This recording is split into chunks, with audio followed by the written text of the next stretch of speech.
오늘 주신 하나님 말씀은 누가복음 2장 8절부터 보겠습니다. 그 지역의 목자들이 밤에 밖에서 자기 양떼를 지키더니 주의 사자가 곁에 서고 주의 영광이 그들을 두루 비추매 크게 무서워하는지라. 천사가 이르되 무서워하지 말라.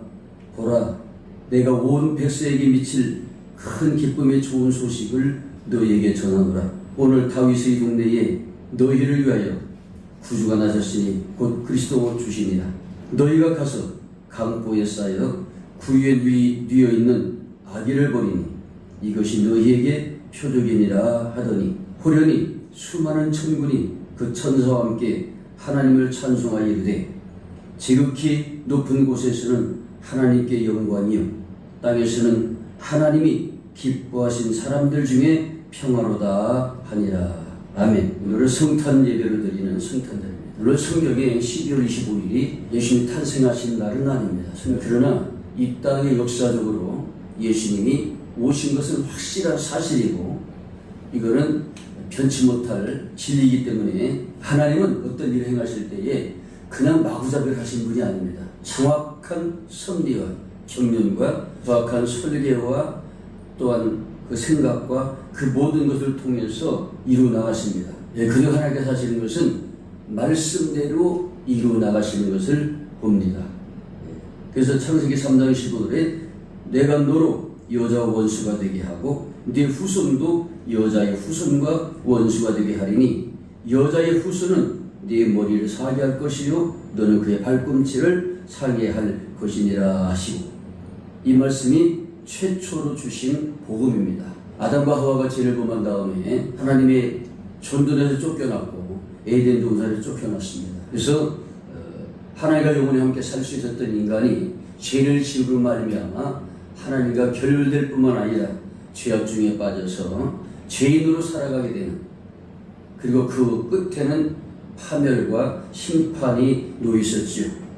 이것이 바로 인간이 당한 에덴 동산에서 하나님 말씀을 순종하지 아니하고 마귀의 말을 따랐던 인간의 기적인 운명이 되었습니다. 모든 사람에게 사망이 왔고 더 중요한 것은 하나님과 하나님과 떨어지는 결별하는 이러한 상황이 되었습니다. 근데 하나님께서는 당신의 형상대로 만든 인간들이 그는 죄악 가운데 살고 죄악 중에 빠져 살다가 심판받고 영원히 지옥 가는 것 하나님은 원하시지 않으셨어요. 그렇기 때문에 독생자 예수님을 보내셔서 우리를 구원하시려고 하시는 하나님의 계획을 가지셨는데 그 계획이 바로 오늘 창세기 3장 15절에 나오는 이 첫 복음 말씀입니다. 내가 너를 여자와 원수가 되게 하고, 이렇게 말하는 너는 아담과 하와를 꼬여서 하나님과 떨어지게 만들고 하망을 당하게 만든 이 원수 마귀를 말하죠. 그 여자와 원수가 되잖아요. 하나님의 말씀을 어기게 만들겠던 그 마귀가 하와와 원수가 되고, 또 네 후손도 여자 후손과 원수가 되게 하라니 여자의 후손은 네 머리를 사게 할 것이요. 그래서 예수님은 동정녀, 남자와 상관없는 성령님을 통해서 잉태하여 이 땅에 태어나신 분이 바로 예수님이십니다. 그래서 여자의 후손 예수님을 오실 것을 말씀하셨고, 그래서 네 머리를, 마귀의 머리를 사게 하신다. 마귀의 머리를 사겠다는 얘기는, 사겠다는 것은 완전히 치명적이죠. 끝났다는 얘기예요. 머리를 사겠으니까. 근데 이 마귀는 그의 여자의 후손인 예수님을 내 발꿈치를 사게 한다. 무슨 말입니까? 우리 잘 아는 대로 골고다 언덕에서 예수님을 십자가에 못 박아 죽이는 그런 일을 마귀가 했습니다. 그래서 예수님은 3일 후에 부활하셔서 이제 사망모델을 깨뜨리시고 이제 마귀 끝장내버리는 그런 역사가 있게 되어 있죠. 이미 수천 년 전에 이게 예언하셨고 말씀으로 약속하셨던 그 하나님의 약속인 예수 그리스도 구세주 메시아가 이 땅에 태어난 그 사건을 태어나신 사건을 지금 말씀해주고 있는데, 오늘 말씀 보니까 그 지역에 목자들이 밤에 밖에서 양떼를 지키더니 천사가 와가지고 주님의 영광이 그들을 둘이 비쳤어요. 그들이 무슨 깜깜한 밤에 지금 양을 지키느라고 이렇게 있었는데 갑자기 밝은 빛이 싹 비치니까 깜짝 놀라서 무서워하니까 천사들이 말합니다. 무서워하지 말라. 보라, 내가 온 백성에게 미칠 큰 기쁨의 좋은 소식을 너에게 전하러 왔노라. 이거 무시하지 마라. 나는 너희뿐만 아니라 온 세상 사람들에게 미칠 큰 기쁨의 좋은 소식, 복음이죠. 좋은 소식을 너에게 전하노라. 그러면서 오늘 다윗의 동네가 어디입니까? 구체적으로 베들레헴이죠. 그래서 미가서에는 예수님께서 이 땅 태어나시는데 동네까지 예언이 되어 있습니다. 아무 데서나 태어나시는 게 아니고 베들레헴에 태어나실 것을 말씀하셨는데 오늘 그 말입니다. 다윗의 동네 너희를 위하여 구주가 나셨으니 곧 그리스도 주시니라. 그리스도 메시아 기름 부음 받은 자, 너희는 가서 강보에 쌓여 구유에 누워 있는 아기를 보리니 이것이 너희에게 표적이리라 하더니, 가서 보면은 강보에 쌓여서 구유에 누워 있는 아기를 본다.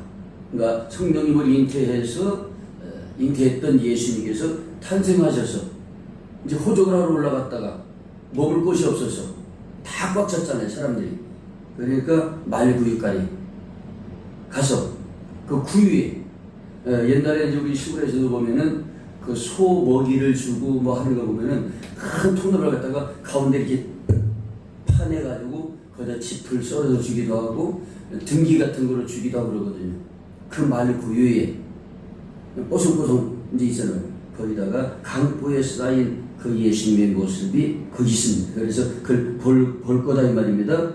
그러면서 13절에 호련히 수많은 천군이 하늘의 군대와 천사들이 함께 하나님을 찬송하여 이르되, 하나님의 찬송이 막 울려 퍼지는 겁니다.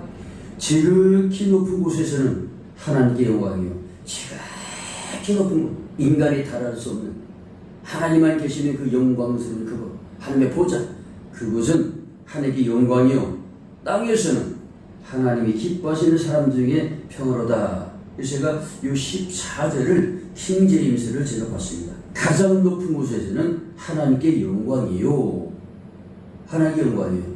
그러니까 예수님이 이 땅에 태어나신 것이 하나님의 영광이다. 창조주시고 만왕의 왕이시고 이 세상 모든 것의 주인 되시는, 영원히 살아계시는 절대적인 신이신 그 하나님이 누추한 인간의, 약한 인간의 몸을 입고 이 땅에 오신 자체가 그 영광일까요? 근데 성경은 영광이라고 합니다. 왜? 하나님의 뜻이 지금 관철되는 거예요. 하나님의 뜻은 당신의 독생자를 통해서 이 세상 모든 사람들을 구원하시기 위한 그 뜻을 가지셨는데, 그것이 실제 이제는 실행이 되고 말씀대로 이루어졌기 때문에 하나님이 영광을 받으시는 거라고 좀 말씀하고 있습니다. 그러니까 하늘에서는 하나님께 영광이고 이 땅에서는 하나님이 기뻐하시는 사람들 중에 평화로다. 킹제임스 이렇게 되어 있더라고요. 가장 높은 곳에는 하나님께 영광이요, 똑같아요. 근데 그 다음에 땅에서는 평화와 사람들을 향한 선하신 뜻이로다. 지금까지 하나님과 사람 사이에는 평화가 없었거든요.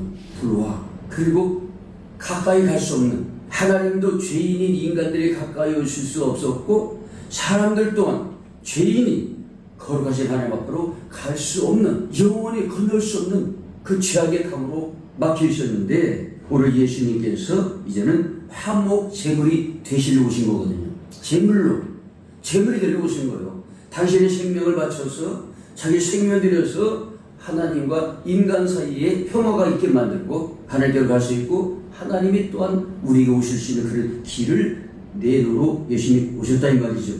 그 때문에 예수님이 이 땅에 오신 것은 하나님의 영광이고, 이 땅에서는 뭡니까? 사람들 중에는 평화. 이거 지금까지 평화가 없었다니까요.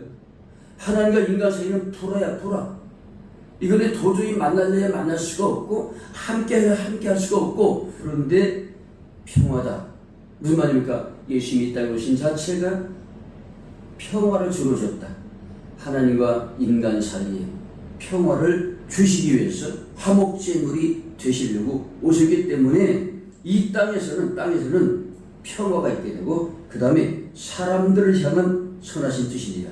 사람들을 향한 하나님의 선하신 뜻이 무엇입니까? 당신의 독생자 예수님을 십자가에 죽게 만드시고 부활시키심으로 이제 예수 그 안에 들어오는 사람들이 다 영원한 생명을 얻고 죄를 짓기 전에 에덴 동산에서 하나님과 함께 영생 공락을 누리고, 하나님의 뜻이 바로 인간들의 뜻이었고 하나님의 모든 것들이 인간들이 공유하는 그런 그 세계, 죄악이 없는 그 무죄 세계, 에덴 동산과 같은 죄 짓기 전에 에덴 동산, 그런 그 상태로다가 하나님께서 다시금 복구시키시는 역사가 예수님이 이 땅에 오신 거다, 이 말이죠. 예수님이 이 땅에 오신 것은 하나님께 영광이고 이 땅에서는 평화를 주셨다. 그러니까 예수님이 아니고서는 하나님과 평화를 할 수가 없습니다. 미안하고 죄송하고 참 안타깝지만 예수님 밖에 있는 사람들, 예수 믿지 않는 사람들은 여전히 하나님과 불화 상태에 있고, 그렇기 때문에 하나님이 진노 가운데 있고 하나님의 심판 가운데 있는, 그래서 허물과 죄로 죽어있는 상태다 이 말이죠. 그런데 그런 상황에 있던 사람들에게 하나님과 평화할 수 있는, 평화란 얘기는 서로 오고할 수 있는 거예요. 하나 될 수 있는 게 평화잖아요. 죄인이 거룩하신 하나님께로 갈 수 없었던 것을 하나님께로 갈 수 있게 만들었고, 예수님이 말씀하신 거예요. 내가 곧 길이요 진리요 생명이다.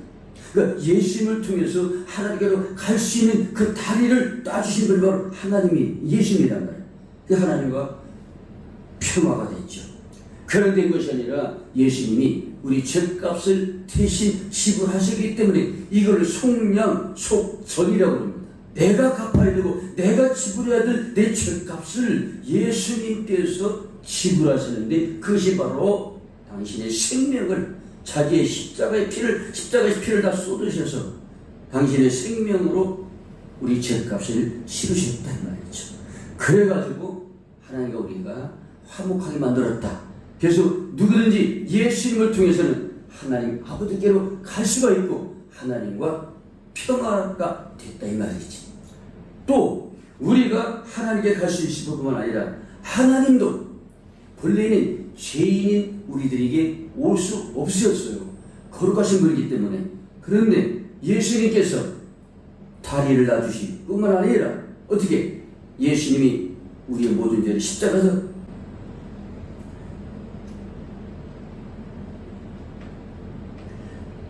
다 씻어주시겠다. 예수님께서 그 고통과 괴로움과 수치가 그 모든 것 십자가를 지시고 피를 다 흘려주셨어요. 그걸 보배 피, 보혈이라고 해요. 그 십자가의 보혈로 우리의 모든 죄를 다 씻어주셔서 이제 누구든지 예수님을 내 마음에 모셔드리고 인격적으로 내 마음에 모셔드리고 나의 구세주를 삼으면 나의 어떤 죄라도 다 도말시켜주시고, 죄인이었지만 심판받아야 마땅하고 지옥 가야 마땅한 그 운명에 처했던 나를 이제는 의인으로 취급해 주시고 하나님의 아들, 딸로 해주시기 때문에 이제는 하나님께서도 우리에게 오실 수 있게 됐다 이 말이죠. 이것만큼 큰 복이 없고 이것만큼 큰 좋은 소식이 없죠. 그렇기 때문에 예수님이 이 땅에 오신 이 자체가 하나님의 영광이고 이 땅에 있는 사람들은 평화다.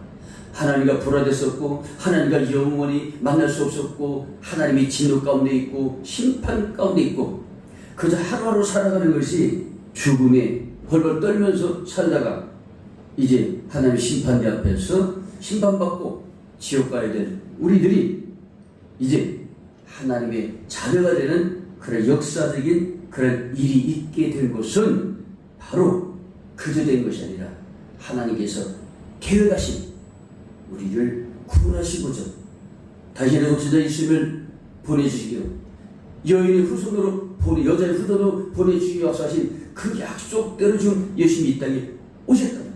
하나님의 계획하셨던 그 계획이 실제로 지금 실천된 것이 실행된 것이 예수님이 지금 베들레헴 말굴간에 오신 사건입니다. 이걸 한마디로 십자들의 높은 곳에는 하나님께 곳에는 하나님께 영광이요 땅에서는 이 세상에서는 하나님 땅에서는 평화고 하나님과 우리 사이에 평화가 된 것이고 사람들을 향한 선하신 뜻입니다. 사람들을 향한 선하신 뜻이 뭡니까? 독생자 예수님을 주시는 사건입니다. 하나님을 주시는 사랑하시고 우리를 아끼시고 우리를 불쌍히 여기시는 그 선하신 뜻이 이루어지는 것이 예수입니다. 하나님의 세상에 살아가서 독생자 주시고 이는 그를 믿는 자마다 멸망치 않고 영생을 얻게 하십니다. 아멘. 이것이 하나님의 선하신 뜻입니다. 우리를 향하신 그 뜻입니다. 그 뜻이 성취된 것이 바로 예수님이 이 땅에 오신 그 사건입니다. 그 말로 말하신 것이 아니라 우리를 진짜로 사랑하시고 긍휼하시기 때문에 로마서 5장 8절에도 말씀하고 있습니다. 우리가 아직 대인되었을 때에 그리스도께서 우리를 위하여 죽으심으로 하나님께서 우리에 대한 자기의 사랑을 확증하십니다. 예수님이 이 땅에 오신 것은 그저 오신 것이 아니고 하나님의 정확한 계획과 섭리 가운데 이루어진 역사적인 사건이기에 우리가 하나님께 영광을 올려드리고 기쁨을 드리고 오늘 말씀처럼 하나님께 영광이고 이 땅에서는 평화가 이루어졌고 하나님과 인간 사이에 평화가 이루어졌고 예수님이 화목제물이 되심으로 하나님의 선하신 뜻이 이루어지는 그러한 사건이 바로 예수님이 오신 거다 이 말이죠. 그래서 하나님의 선하신 뜻인 사람들로 하여금 예수님을 통해서 하나님의 자녀가 되고 의인이 되는 예수님의 피값으로 제사함받은 의인이 되니까 그것이 하나님도 우리가 오실 수가 있고 우리도 보혈로 제시된 바다 의인이 되었기 때문에 하나님의 자녀가 되기 때문에 나의 아버지 하나님께 언제라도 갈 수가 있고 그 하나님과 교제하며 함께 살아갈 수가 있는 것 이것이 이 땅에 사는 모든 사람들에게 가장 큰 복이고 가장 큰 은혜인데 이 주님이 하나님께서 우리에게 주신 그 선물이신 예수 그리스도를 외면하고 있으니 안타까운 일입니다. 오늘 성탄절인데 성탄절은 사람들 마음속에 예수님이 오시는 날이 바로 성탄절입니다. 아멘. 12월 25일 날 우리가 성탄절 예배를 드리고 있지만은 각 개개인에게 성탄의 날이 있어야 되는 거예요. 무슨 말이에요? 내 안에 예수님이 들어오시는 내가 예수님을 모셔드리는 그 날이 각자의 성탄절이다 이 얘기죠. 오늘 말씀을 들은 여러분들도 혹시 예수님 밖에 있는 분이 있다면 좋게 마음에 예수님을 모셔드리십시오. 베들레헴 마구간에 그 누추한 마구간이지만 거기에 만왕의 왕이고 만주의 주신 창조주 하나님이신 예수님이 거기에 계시다 못해 우리 인생은 아무것도 아니고 죄 가운데 쌓여있고 저주받은 우리 인생이지만 나지만 내 안에 그 왕이신 예수 그리스도를 영접하면 우리는 하나님의 자녀가 되고 하나님과 평화가 이루어지고 하나님의 아들 딸로 영생 공각을 누리는 라는 참으로 복된 사람이 되는 것입니다. 여러분 모두 이번 성탄절 때는 여러분 마음에 주님 모셔드려서 개개인의 성탄절을 맞이할 수 있기를 예수님으로 축복합니다.